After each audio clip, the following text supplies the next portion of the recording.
Que conteúdo maravilhoso, riquíssimo de conhecimento da ateia racional Aline Câmara.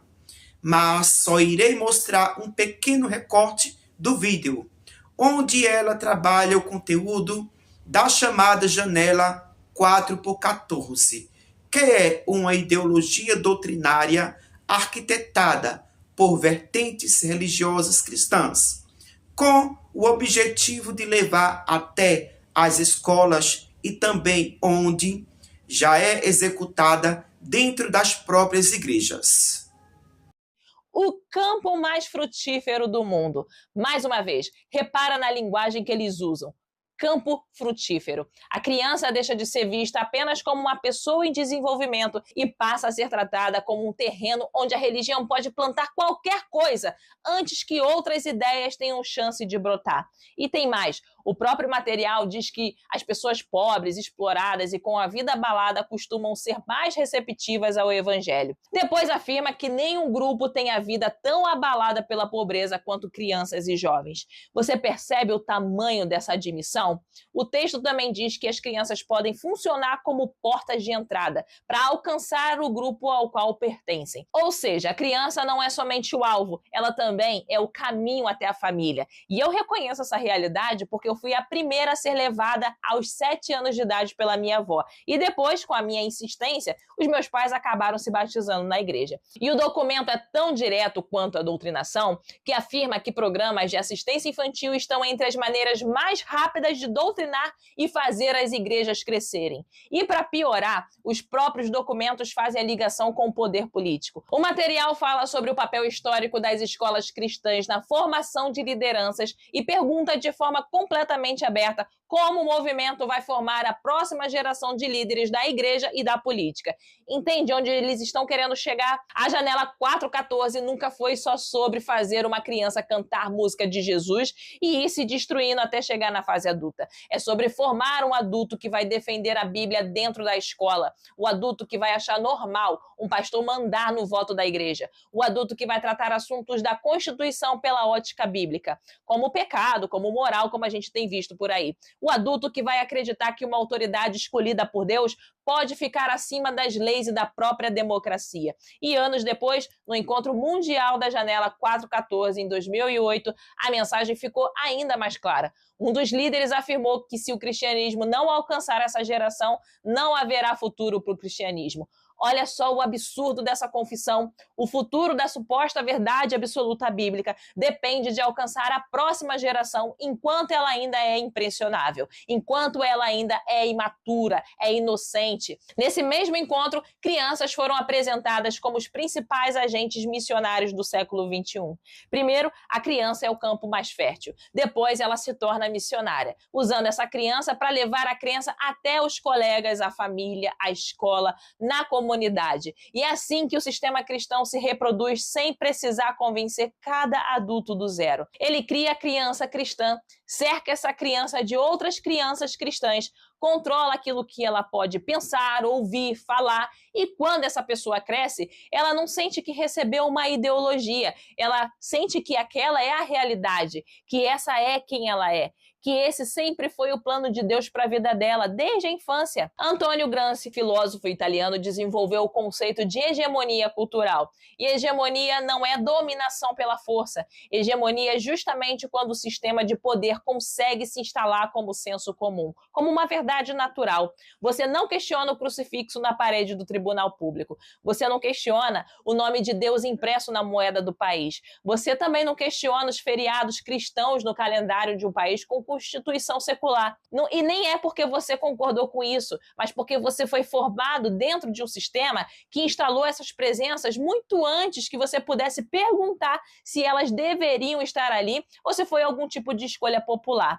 Isso é hegemonia. E a janela 4x14 é o mecanismo técnico pelo qual a hegemonia cristã se perpetua, geração após geração. E é por isso que esse assunto não termina dentro das igrejas. Isso chega, como já chegou, na política, na escola, na ciência, nos direitos das mulheres, na vida das pessoas LGBT, na perseguição das religiões de matriz africana. A criança doutrinada nos anos 90 são os adultos que hoje pedem intervenção militar em nome de Jesus. Aquela criança que foi doutrinada dentro da igreja é o parlamentar de hoje que tenta transformar versículo em lei.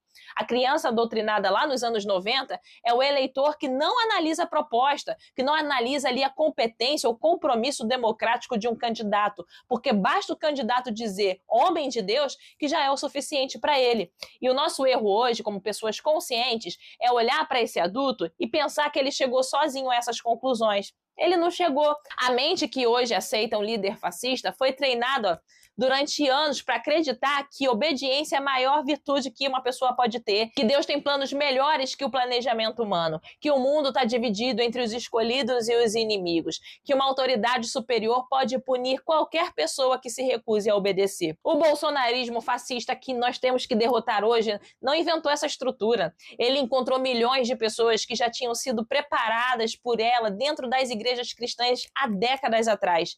E é por isso que a nossa resposta também precisa ser política, porque ou a gente trata a liberdade de consciência das crianças como um direito, ou então eles vão continuar tratando a infância como território missionário, ou a gente defende uma escola científica e livre de doutrinação religiosa, ou eles vão continuar usando cada sala de aula como extensão da igreja. Ou a gente faz as pessoas pararem de votar em candidato que usa o cristianismo como rótulo eleitoral, ou eles vão continuar usando o cargo público para impor a crença deles sobre a vida de todo mundo. Não importa se o candidato parece simpático, se ele fala manso, se ele cita a família e diz que só quer defender valores, porque quando alguém usa a religião como credencial para a política, ele já está avisando que quando a Constituição entrar em conflito com a Bíblia, existe uma grande chance de a Bíblia vencer. Mas o que é a janela 4x14? A janela 4x14 é um termo missionário cristão que se refere à faixa etária dos 4 aos 14 anos de idade. Ela representa o período da vida em que as crianças estão mais abertas para aceitar o evangelho e formar seus valores espirituais, doutrinária, dogmática, religiosa cristã, onde os pais, junto com os líderes religiosos, usam essa ideologia doutrinária chamada de janela 4x14, com o objetivo de doutrinar e catequizar a criança ao seu ideal infantil e perversa doutrinação religiosa cristã. A maioria das ideologias políticas e religiosas tem preferência de levarem suas ideologias para as escolas, porque as escolas é o lugar mais adequado e perfeito. É ali onde estão reunidas um público que estão justamente na fase de desenvolvimento intelectual e de aprendizagem. Na verdade, a escola é o maior ambiente fértil para a construção e o desenvolvimento intelectual do saber. Por isso que as ideologias políticas e religiosas usam as escolas como o maior centro de doutrinação religiosa ou política, porque é ali que está o campo fértil da aprendizagem. Por isso que muitas vertentes religiosas cristãs usam a metodologia do chamado 4x14, porque é a maior fase do campo de desenvolvimento humano, mais fértil e pronto para aprender. Neste caso aqui, para doutrinar. Hitler usou isso como estratégias para doutrinação, levando seus ideais da política nazista para as escolas, porque ele sabia que ali era o lugar mais perfeito para levar sua doutrinação nazista. Porque a escola é o alvo preferido de ideologias políticas e religiosas para doutrinação. É na infância e na juventude que se constrói as bases do pensamento. Quem consegue influenciar nessa fase formam gerações que tendem a compartilhar daquela visão por toda a vida. Essa visão existe justamente porque é o período de maior plasticidade cerebral, quando a criança absorve referências com muita facilidade, antes de desenvolver plenamente o senso crítico para questionar o que lhe é apresentado. Hitler usou isso com maestria e crueldade. Ele sabia que mudar a cabeça de um adulto é difícil, mas moldar uma criança desde cedo garantia fiéis ao nazismo por toda a vida. Por isso, reescreveu livros, formou professores fiéis e criou organizações como a Juventude Hitlerista. Quando se ensina a pensar, a questionar e a debater, a escola forma cidadãos. Quando se usa a escola apenas para transmitir uma verdade única, sem debate, visando obediência e adesão cega, seja política ou religiosa, isso se configura, sim, como doutrinação. Além disso, organizações como a Juventude Hitlerista moldavam crianças e jovens desde cedo para serem fiéis ao líder e ao ideal nacional socialista. Mas esse extremismo político do regime nazista só não foi algo exclusivo da Alemanha nazista. Como, por exemplo, hoje, da nossa atualidade, temos o bolsonarismo, que também segue essa mesma linha de pensamento ideológico dogmático cristã para todos os espaços públicos e privados.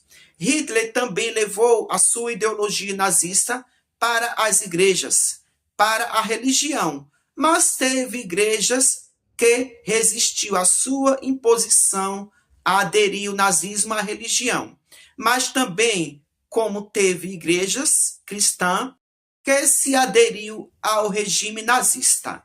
Até Hitler criou sua própria igreja, chamada Igreja do Reich. Essa Igreja do Reich, criada por Hitler, foi a tentativa do regime nazista, a partir de 1933, de unificar todas as igrejas protestantes da Alemanha em uma única instituição subordinada ao Estado e aliada à ideologia nazista. O objetivo era controlar a religião, eliminar sua autonomia e misturar fé cristã com o nacionalismo, racismo e culto a Hitler. Tentaram remover elementos considerados judeus da Bíblia, inserir símbolos nazistas nas igrejas e aplicar as leis raciais também na vida religiosa. E quando nós analisamos a nossa realidade com o bolsonarismo, também não é diferente. Também se aplica as mesmas ideologias doutrinárias, dogmáticas no campo da política e da religião. Por isso, a necessidade e o compromisso de se estudar história. Sem ela, não entenderíamos nada e teríamos ficado presos ao passado. É compreender que só com a história podemos mudar o mundo, a não mais repetir os erros do passado. Infelizmente, ainda temos uma sociedade brasileira que não busca conhecimento histórico para sair da ignorância, que ainda vive presa a ideologias e dogmáticos religiosos lá da Idade Antiga e Média. Uma sociedade que ainda vive presa a ideologias dogmáticas religiosas, ela não se desenvolve e nem cresce como cidadãos conscientes e críticos, capazes de mudar a si mesmo e ao mundo ao seu redor. Lembrando que o Partido Nazista recebeu apoio expressivo, inclusive de protestantes da zona rural da Alemanha, que viam nele uma alternativa para a crise. Esse apoio eleitoral foi fundamental para torná-lo a maior força política do país, o que permitiu que Hitler fosse nomeado chanceler pelo presidente Hindenburg em 1933. Importante lembrar, esse apoio veio de diferentes grupos e ele nunca teve voto de toda a população. Ou seja, o Partido Nazista teve votos e apoio de grupos como pequena burguesia, parte da classe trabalhadora, nobres, militares e católicos também. O apoio protestante rural foi um dos pilares, mas não o único responsável. Hitler não chegou ao poder através de golpe. Foi nomeado chanceler em 30 de janeiro de 1933 pelo presidente Hindenburg, sob pressão política, pois o nazismo tinha se tornado força indispensável na política alemã. Foi a mesma visão histórica que aconteceu com o bolsonarismo, onde o bolsonarismo ganhou voto expressivo dos protestantes, que via Bolsonaro, assim como viam Hitler, o Messias, o salvador da pátria, o enviado de um Deus. É surpreendente como a história está diretamente conectada ao passado com o presente, e o presente com o passado. Por hoje só, e até o próximo vídeo.